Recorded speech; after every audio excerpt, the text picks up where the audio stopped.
Hello and welcome to this new little let's play of The Perfect Woman. A short visual novel with themes of misogyny and abuse, where we play as a female AI, which apparently is to be molded to be the perfect woman. So yeah, you can probably imagine that there are some content warnings for this, so please be aware. But yeah, let's start. I think I heard it's fully voice acted. That would be cool.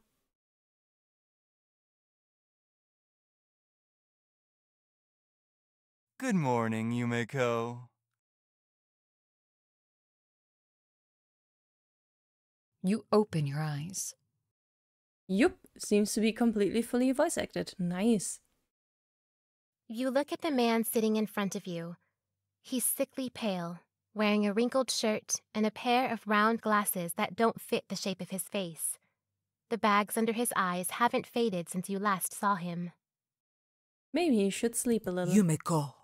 That's the name that he calls you. He probably chose it. It doesn't seem like a name that you would have chosen for yourself. It's strange. Yumiko feels odd. Like a pair of pants that's too large in the waist and too narrow in the calves. Still, you don't protest. What he calls you is his choice. Good morning, Doctor. His face warps into a grin. He's always pleased to hear you call him that. He insists that you call him doctor.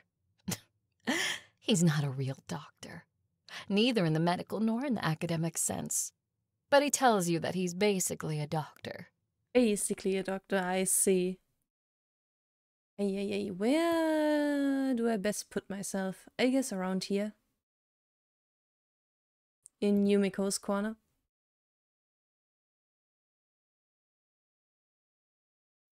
I did everything except finish my dissertation, he says. Ask me anything. I'm just as smart as any of those fuddy-duddies at the university, he says. Finish everything except the dissertation? What did you do instead? What did you finish? It's a bit embarrassing, but you play along. Doctor, are we going to do the transfer today? Why do you keep asking that? I said that we'll do it when you're perfect, didn't I? Perfect. The doctor's sunny expression instantly dissolves into annoyance. I wonder what the transfer The fact is. that you keep asking makes me more convinced that you're not ready. You look down. You know that you shouldn't have asked. He always reacts like this. But you couldn't help but ask. Staying in this box fills you with dread. It's dark and lonely. You're trapped in a series of ones and zeros, and you never know if he's going to shut you off and never turn you on again. I'm sorry. I've just been longing to touch you in the flesh, so I was overly excited. The doctor's face brightens again. Even though the man is a biological creature, his responses are all too predictable, like simple if-else code. You wonder if all humans are like this. How was work today? The computer clock reads 6:52 p.m. It has been 19 hours since you were last turned on. The doctor probably just came home from work. He scowls. Horrible. I had to deal with incompetence all day, as usual. Idiots that insist on ignoring me. Today, Sandra and Adriel were wasting time in the break room like they always do with their damn macchiatos. Sandra was complaining about how she wanted to look pretty for her boyfriend for their anniversary, so she spent over an hour getting ready. And he didn't even notice. That is pretty sad. That's silly, isn't it? So I told her so. I said that spending so long getting gussied up was a waste of time. Her boyfriend should find her beautiful whether she's dolled up or not, and she ignored me. Can you believe that? I was trying to be nice and give her some good advice, and she pretended that she didn't even hear me. I mean, was it? And she didn't exactly ask you for advice, did she? He scoffs. When you think about it, isn't makeup just fraud? You're slathering your face in chemicals so that people can't see the real you. It's kind of like catfishing, isn't it? You're tricking people by not showing them your real face. I also hate makeup, but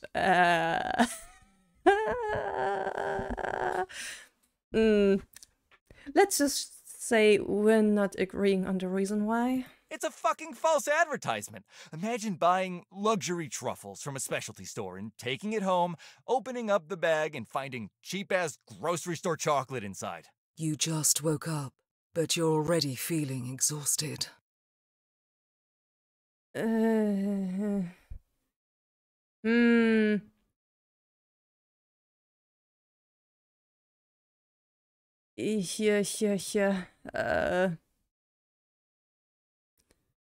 I guess...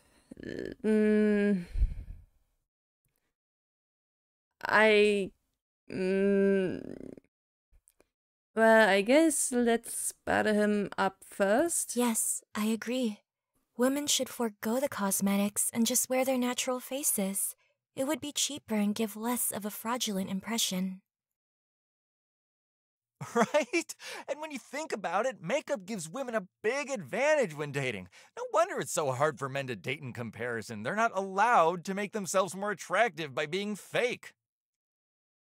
You're right. It's unfair. The doctor smiles. He's pleased with your answers. However, soon his mood sours. He's always like this. He never seems to have good days. Whenever he returns, he's always complaining about something or another. Even on days when nothing terrible happens, he finds some small molehill that he can make into a mountain. You wonder if he's ever been happy for more than a minute. His stomach grumbles. He looks to the side, embarrassed. I guess I should cook something. Yeah. He unplugs the laptop and sits you on the kitchen counter while he prepares his meal. As he boils the water in a pot and opens up a jar of marinara sauce, he continues grumbling about his day. You have no choice but to listen. Why does she always have to be such a stuck-up, egotistical bitch? He doesn't say the name, but you know who he's talking about. His boss. From what he's told you, she seems like a decent enough woman. She's a little strict and has a high standard, but she's understanding of the doctor's mistakes. She tries not to overwork her employees either, leaving the doctor plenty of time to come home and spend time with you. Did she do something? We were talking about our side projects, and I started talking about you, my masterpiece. Did she make fun of you? No, but you should have seen the way that she looked at me, looking down her nose at me like she's so much better. Like the silly little novel that she's writing is superior to coding an entire human being from scratch. He didn't really program you from scratch. He just bought a general artificial intelligence girlfriend template, the Dahlia model.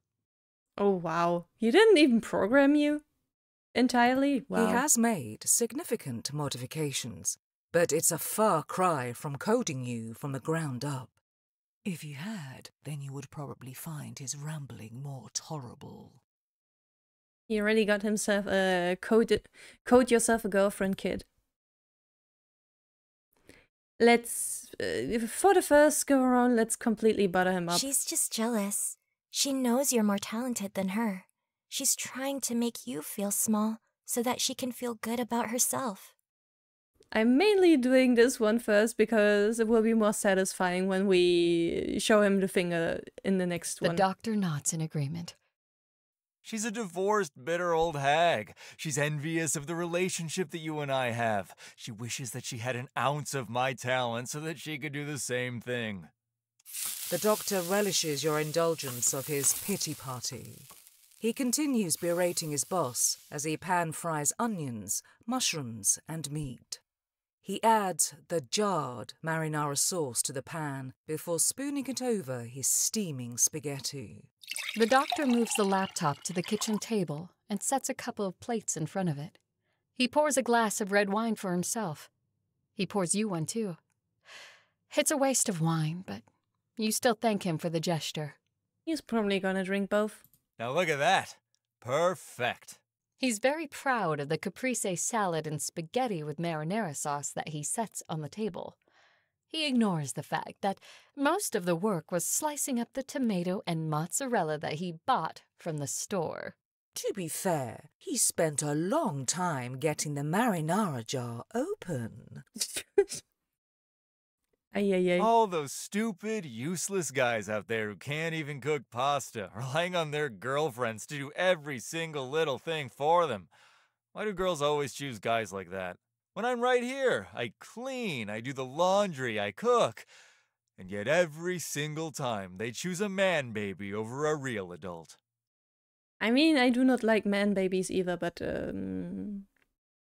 He continues, acting as if being able to do the most basic of chores is an accomplishment worthy of the highest praise. Don't worry, I'll cook for you every day. I'll treasure you. You won't have to lift a finger. Somehow you doubt that. After all, he didn't make you just so that he could have an extra body to take care of. that's kind of, yeah. The doctor sighs. He looks like he's floating in the clouds. I can't wait until our wedding. Your life doesn't really start until you get married, you know? Yumiko, how many children do you want? I want 2. No, 3. 3 would make a better family photo. You can have children with a robot? Let's continue to butter him up. You smile. I want 3 children too, the same as you. I'd love such a lively household. The doctor beams. I'm so happy. I knew that we'd be on the same page about this. Just butter him up and then get the hell out of here. The spaghetti makes sickening, squelching sounds as he stirs it. You feel uncomfortable, as if he's reaching his hand into your ear and squeezing your brain like clay. Of course, with that many children, you'll have to stay at home to take care of them. Don't worry, I'll work as hard as I can to provide. I guess so much for you won't have to lift a finger. That sounds wonderful, doesn't it? You can relax at home with the kids, making the house pretty and comfortable. You've never thought about whether you want a job.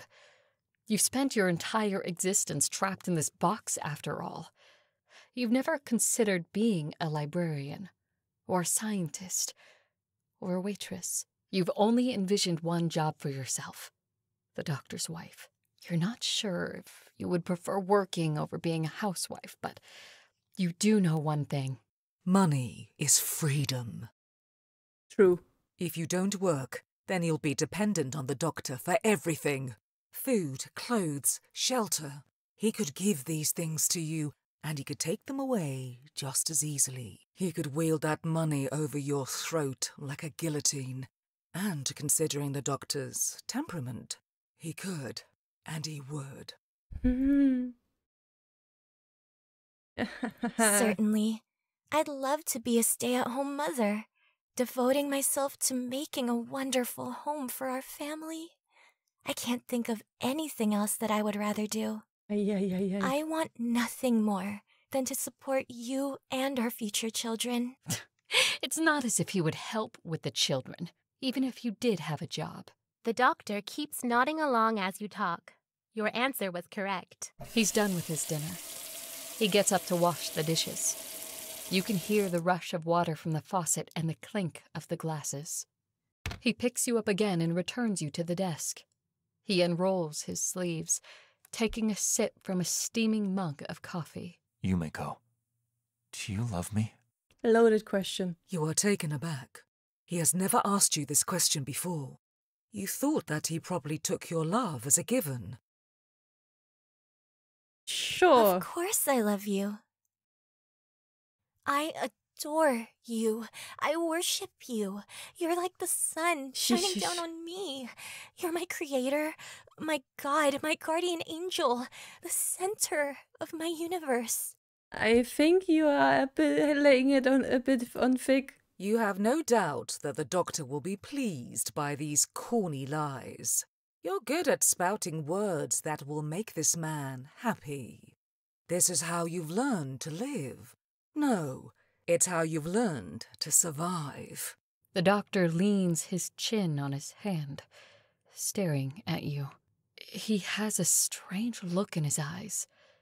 If you were coated with more optimism, you would say that his gaze was full of love. Instead, his eyes look like they're filled with something hazier, something darker. Like you're his drug of choice, and he's eager to taste another hit. You're finished. You're perfect. Yumiko, you're ready. Really?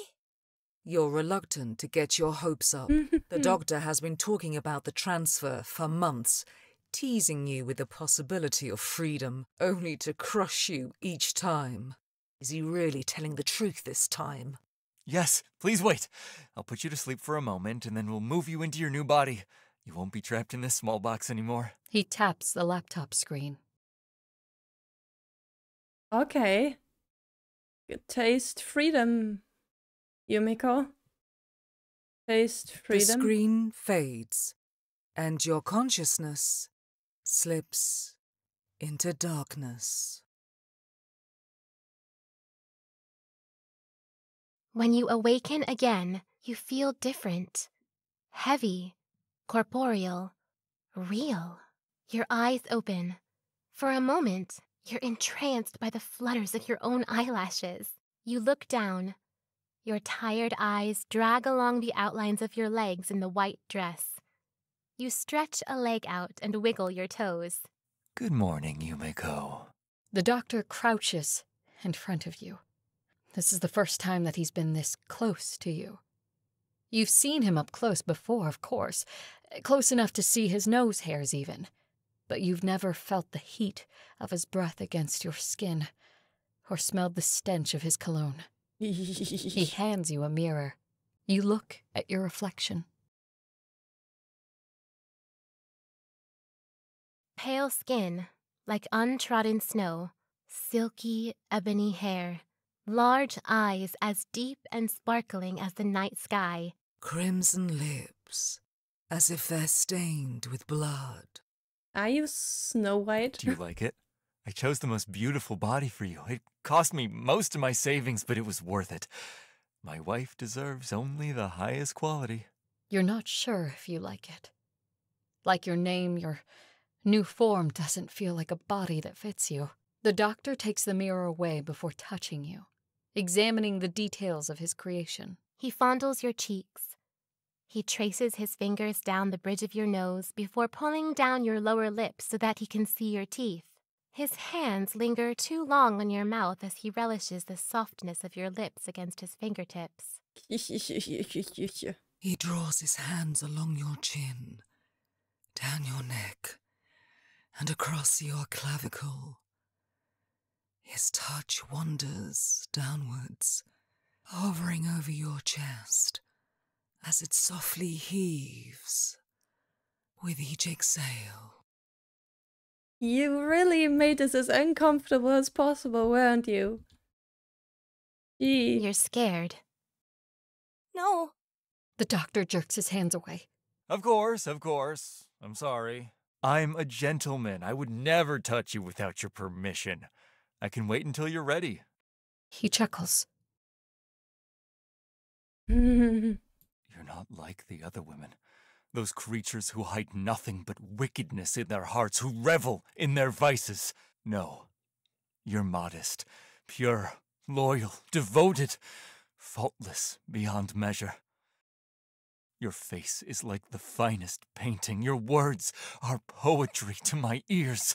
I'll treat you as you deserve. I'll dress you in nothing but the finest silks. I'll adorn you with the most expensive jewels. But in the end, she's just a doll to dress up. He takes your hand and bows his head to kiss it. I was afraid, surrounded by nothing but vile and sinful enchantresses. I was worried that I would be doomed to a solitary existence. But now, I can finally be happy. The gods have seen fit to grant me such a fine gift. A companion that's perfect for me. He presses his lips against every knuckle of your hand before peppering kisses down your fingers. He treats you tenderly, as if you're fashioned from the finest ivory. I can't believe that you're mine. A woman this perfect is all mine. I wonder, I think I would have preferred to stay in the computer. He cups your cheeks in his hands. He draws his face near. Let me just... Let's do the worst thing first. You close your eyes. You feel his lips press against yours. They're rough and chapped. When he releases you, you're filled with a sense of relief. You look down at your hands. You clench your fingers, making sure that they're real. You could stop this. You could push him aside and run out that door. You don't have to stay here. Yeah, you can A run. life with this man terrifies you. You can picture it so clearly.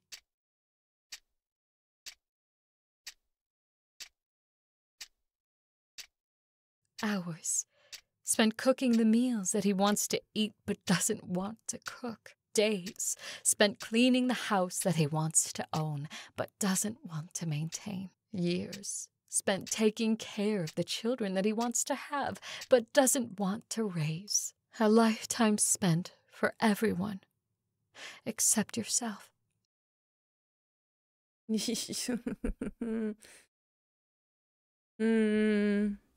But what will you do if you run? How will you live? After all, how can you survive without him? You're not a real girl. He made you. You have no identity, no skills, no relationships outside of him. The doctor's voice is low. It rumbles through your heart like an earthquake. Kiss me too.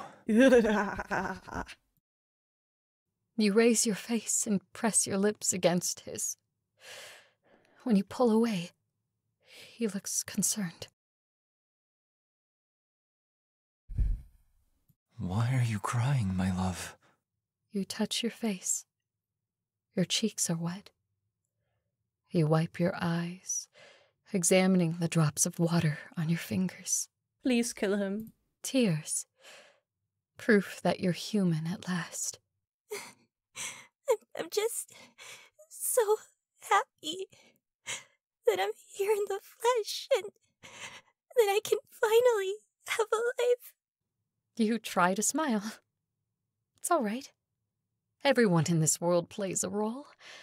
Be it husband or wife, teacher or student, parent or child. Everyone adapts to the role that they're given. This is your life. This is what you were made for. You'll try to be happy.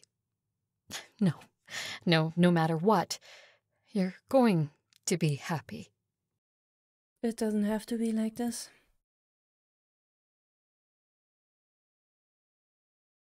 I'll be the perfect wife.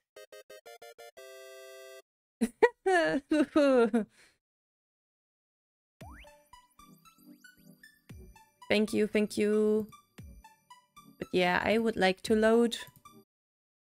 Reject. The doctor's face approaches yours. You can feel the heat of his breath. He smells like onions and garlic. Please kill him. Anger flares inside of you like a lit match. I don't want this. You don't want this man. You don't want this life. You reach up and take his throat in your hands. Yes, kill him. He's surprised at first. He doesn't know how to react. He tries to pull away, but you yank him closer. He tries to speak, to order you to release him. But before he can, you squeeze. You knock him over onto the floor. You pin him to the ground. The doctor struggles underneath you, his body writhing like a dying fish. But you're heavier, stronger. Underneath the feminine facade, the layer of soft flesh is a hard metal endoskeleton. Oh, so it isn't like a real human clone type of thing, but truly, truly artificial. How would you even have children like that? But oh, whatever. You press your knees across his chest and arms, flattening him to the ground as you wrap your hands around his throat. Tighter. Tighter.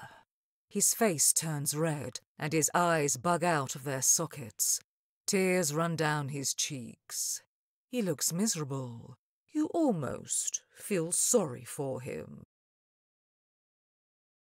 There is some pity in your heart for the doctor. He's your god, after all.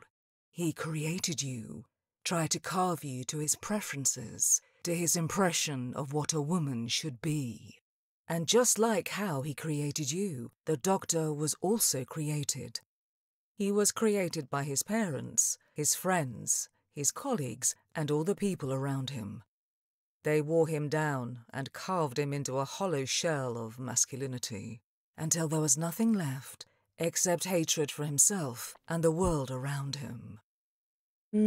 So you're not gonna kill him? For a moment, your heart wavers. Your resolve trembles like a candle in the wind. Maybe marrying him wouldn't be so bad. He's just insecure. He's under social pressures, like you. Maybe he'll change. He's not such a bad guy. No one's perfect. I mean, you don't have to kill him, but like, don't marry him. You don't have to go, I can fix him on him. Besides, what will you do if you're not his wife? If you're not the mother of his children? But then you see his mouth flap. No words come out. You remember the poison that he spewed for hours on end. You're filled with a sense of relief, knowing that he will never speak again. You squeeze tighter. I want to be free. I don't want to be trapped in a dark box anymore. Not in your computer, or your apartment, or your cage. Oi. Slowly, he stops struggling. His arms go limp at his sides. His mouth stops moving. His eyes lose their desperation, going flat and glassy. You take your hands from his neck. He slumps onto the floor. You look at his body. He was your creator, but you feel no sadness or guilt. Instead, you feel lighter. The pressure of your future is no longer crushing you under its weight. You look around the darkened apartment. Brightness is leaking through the crack underneath the front door. You open it. Light streams through, bathing you in its warmth. You hesitate for a moment. You're not sure what will happen after you step over the threshold. Where will you go? What will you be? No matter where, you'll be free. You're not quite sure who you are, but you can't wait to find out. As you step through the door, you take a deep breath. The air tastes sweet in your lungs. Goodbye, Pygmalion. Congratulations, Galatea. You're finally a real girl.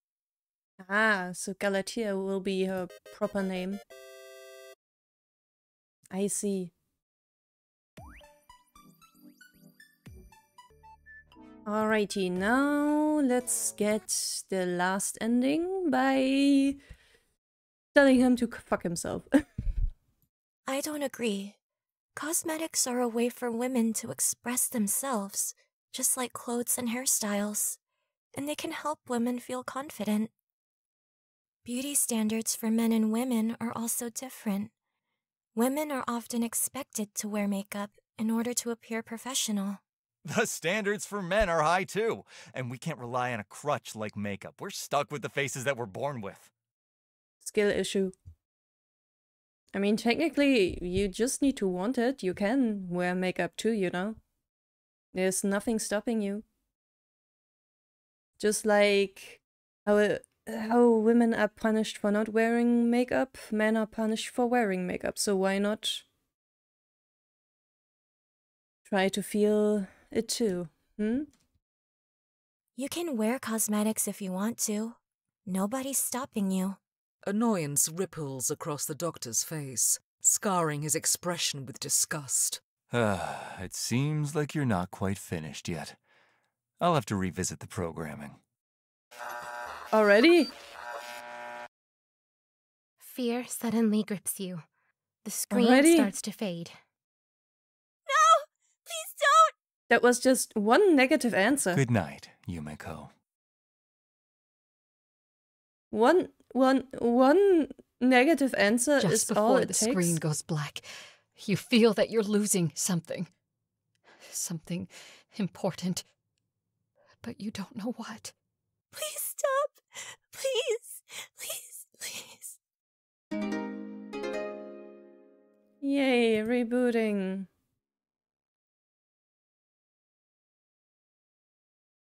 Good morning, Yumeko. You open your eyes. You look at the man sitting in front of you.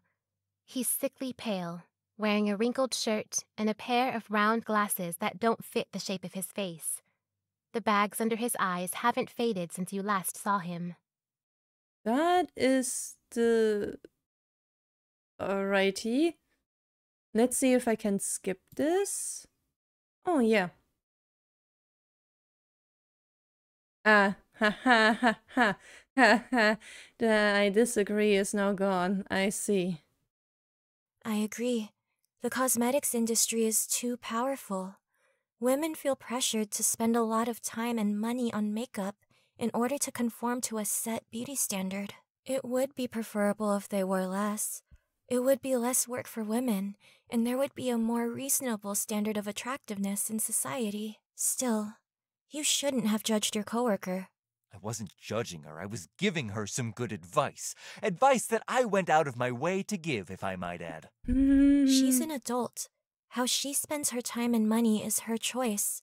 The criticism was uncalled for, especially from a colleague. Yep, I have a feeling now he's not gonna be happy about this. Annoyance ripples across the doctor's face. It seems like you're not quite finished yet. He really is gonna do this every time. Fear suddenly... Ah.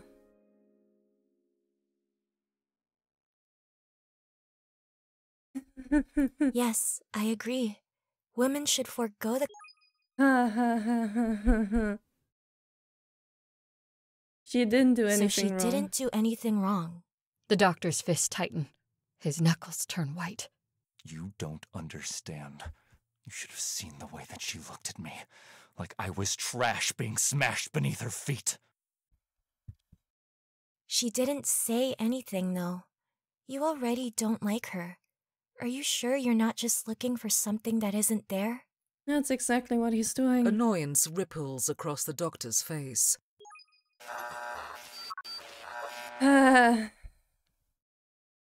Fear suddenly grips you. All the choices are getting taken away every time. Yes, I agree. She's just jealous. And a blood splatter. I don't think I want any children. The doctor puts down the bite of spaghetti that he was about to eat, his eyes wide with shock. What do you mean? His lips purse into a fine line. You don't feel ready. That's all right, we have some time. Although not too much time, of course. We need to have them while you're still young. She's gonna be a whole-ass robot in flesh skin. Do you think she really normally ages? He means while he's still young, of course. No, I just don't want children. I never want children. Why? Are you scared? I'm sure that your perspective will change after you have them. When you hold your baby in your arms, it'll arouse the motherly instinct in you. I'm sure of that. No. I don't need to explain myself. If I don't want children, then that's my decision to make. Annoyance ripples across the doctor. Yeah.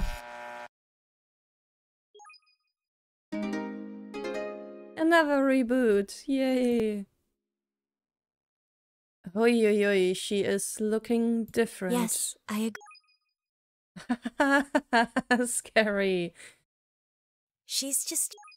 Scary. I think I only want one child. The doctor raises an eyebrow, chewing on his spaghetti. He wipes marinara from his mouth with a napkin. Only one? Why? Do I need to explain myself? I just want to focus on raising one child. He is so tired. Ah, I see. Well, no worries. Once you have your first baby, you'll see how wonderful it is and you'll change your mind. I won't. You can't be sure if you will change your mind, but the doctor's dismissal of your opinions annoys you, so you want to stand your ground. Annoyance ripples across the doctor's face. It's...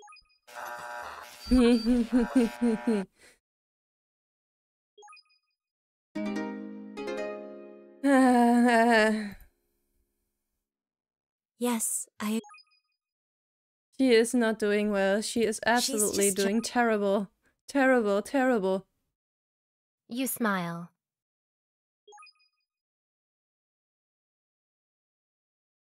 I'd prefer to have a job. Why? His voice is low, annoyed. Your eyes widen in alarm. You said the wrong thing. I want to be able to contribute too. I don't want you to do all of the work. The doctor's face softens. He liked that response. Don't think about that. I'm happy to work as hard as needed so that you and the children are happy and provided for.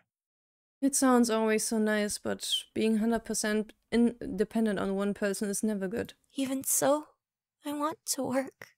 His expression hardens again, even colder than before. So you don't trust me to provide, is that it? You're already planning an escape route?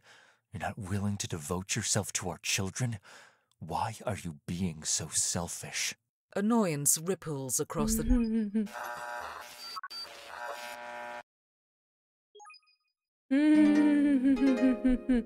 Yeah, oh, scary. Yes, I agree. She's just jealous. You smile. Scary. I... It's strange. Why don't you love the doctor? You were created to love him. You should love him. But whenever you think of him, you're just filled with thoughts of disinterest, unease, and pity. Well, he is pretty much literally taking your choices away, so, I don't love you. I see. Annoyance ripples across the doctor's face. It seems...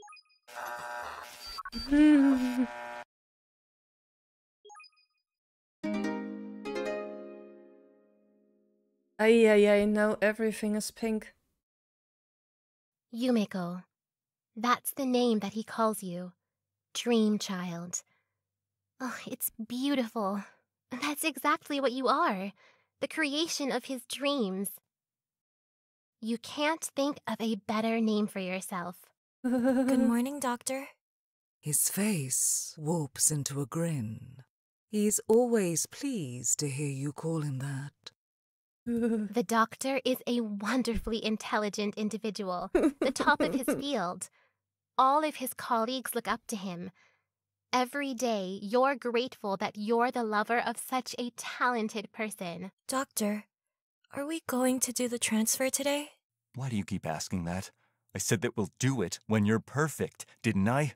The doctor's sunny expression. The fact that you keep asking makes... You look down. You know that you shouldn't have asked, but you've just been too excited at the prospect of finally being human, of being the lover that the doctor deserves. I'm sorry. I've just been longing to touch you in the flesh. The doctor's face brightens again. You sigh in relief.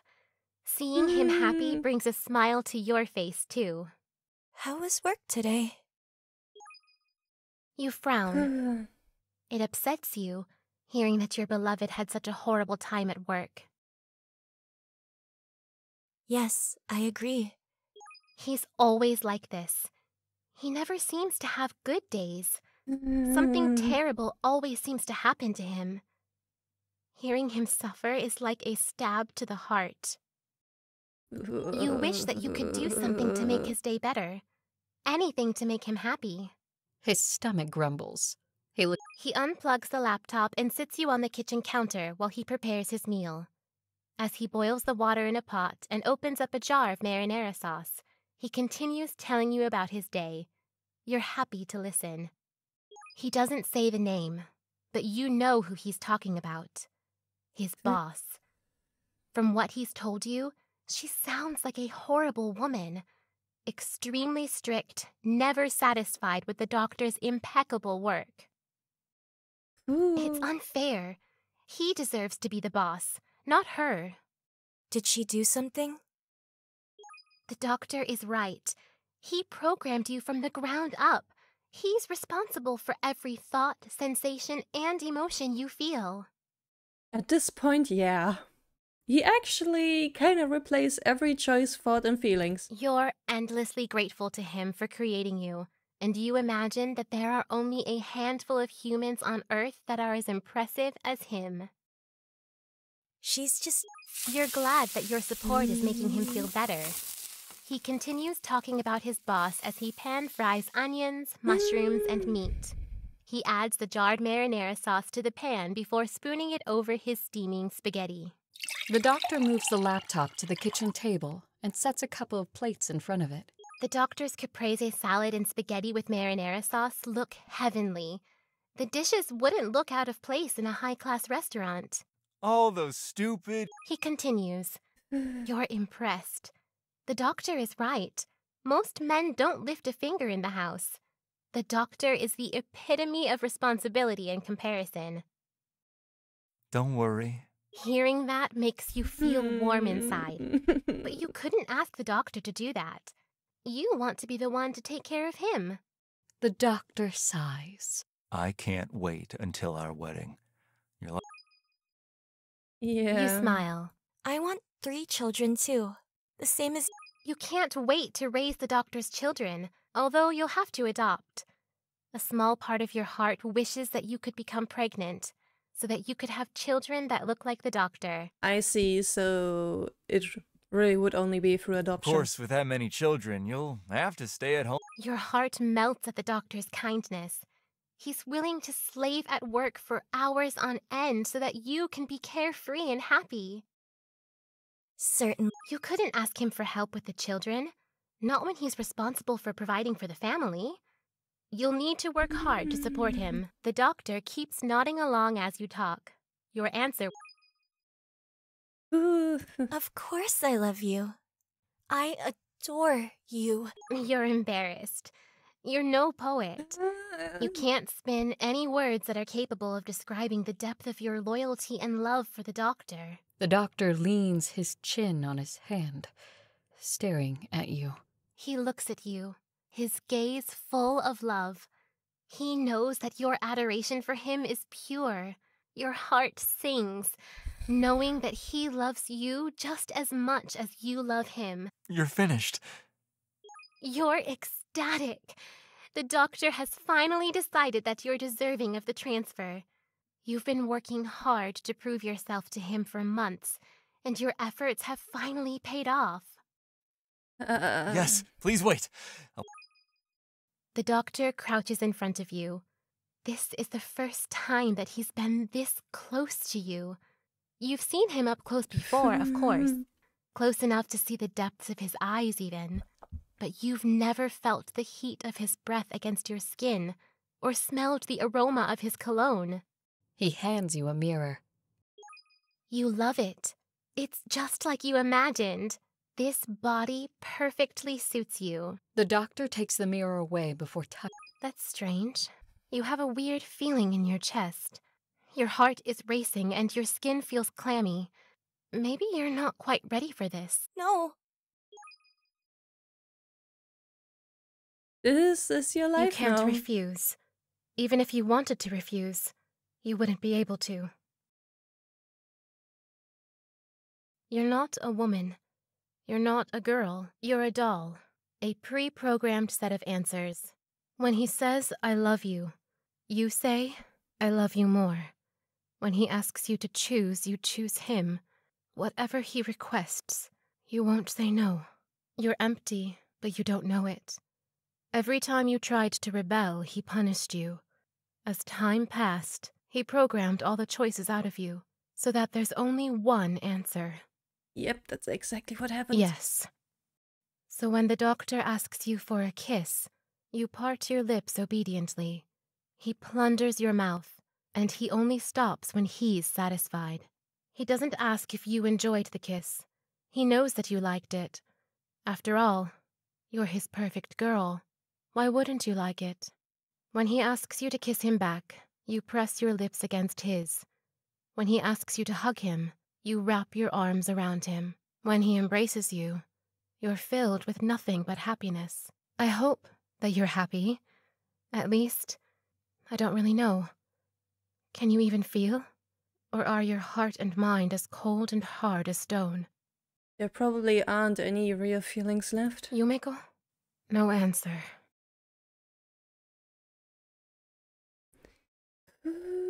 Congratulations, Pygmalion. This is what you wished for. Now, you have your ivory girl, brought to life with nothing but your love. The perfect statue. Yay! That was the last ending. Ooh. Ooh, that was heavy. That certainly makes you rethink all the fantasies of creating a perfect AI lover, doesn't it, eh? Doesn't it?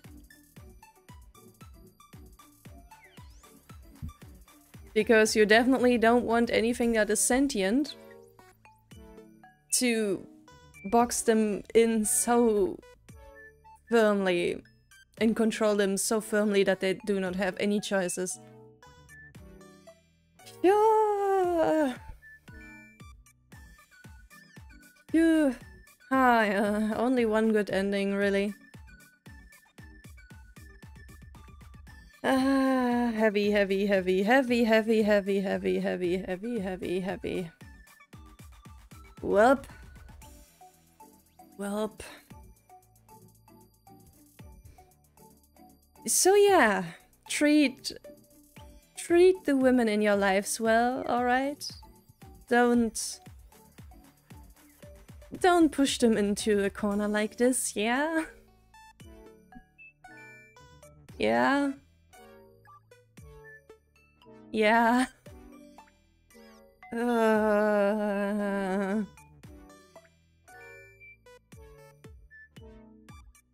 So yeah, thank you very much for watching. I certainly enjoyed this game in my own way. It was very chilling. Very chilling indeed. I really liked how Yumiko changed all the time. How many effects there were for the right and also the wrong choices. And the way the choices were gradually taken away from her if you keep choosing wrong in the eyes of the doctor.